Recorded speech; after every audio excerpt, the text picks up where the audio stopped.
guys, welcome back. Today I'm sharing with you how to make Sabudana Vadas, the traditional way by deep frying them. But I'll also quickly share how to make these vadas in the air fryer or the Appe Pan. So let's get started. Here are the ingredients you'll need. Sabudana of course, and here I have the soaked and strained Sabudana.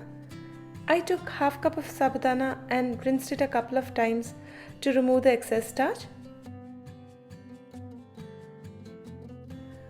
With Sabudana, you will never have the water run totally clear, so you just need to remove the excess starch till it runs mostly clear.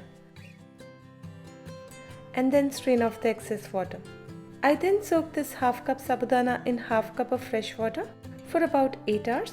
Depending on the kind or type of Sabudana you have, you may need a little less water, and the soaking time might also vary slightly.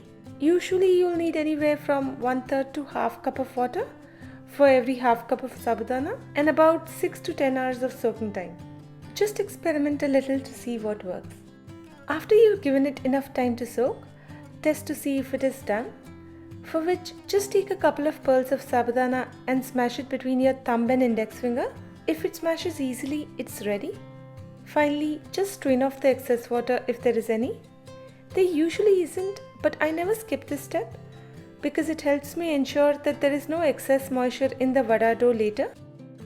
So that's the soaked and strained Sabudana. Then you need 2 cups of grated or mashed boiled and peeled potatoes, 1/4 cup of roasted peanut powder, half teaspoon cumin seeds, 1 chopped green chili, 6 to 7 chopped curry leaves, 1/4 cup chopped coriander leaves, and 3/4 teaspoons salt. To begin with, transfer the Sabudana pearls into a wide bottomed utensil like a para. And of course for this video, I had put the strained Sabudana in a bowl just to show all the ingredients together. But usually I just transfer the Sabudana directly from the strainer into the para.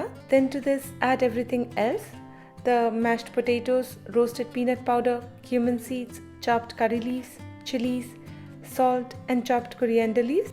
And mix everything together to make the vada dough.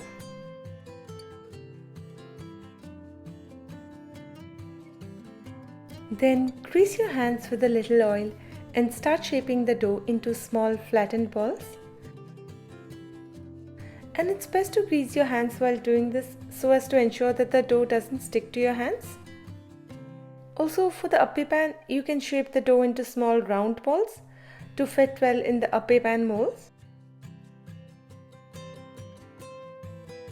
Now for deep frying the vadas, heat up the oil and test to see if the oil is hot enough by putting a small bit of dough in the oil. If it rises to the top immediately, the oil is hot enough. Then add in the vadas one at a time and only a few vadas per batch to avoid overcrowding. If you see that the vadas stick to each other while frying, just let them fry for a minute or so, after which you can separate them with a fork and they shouldn't stick together again.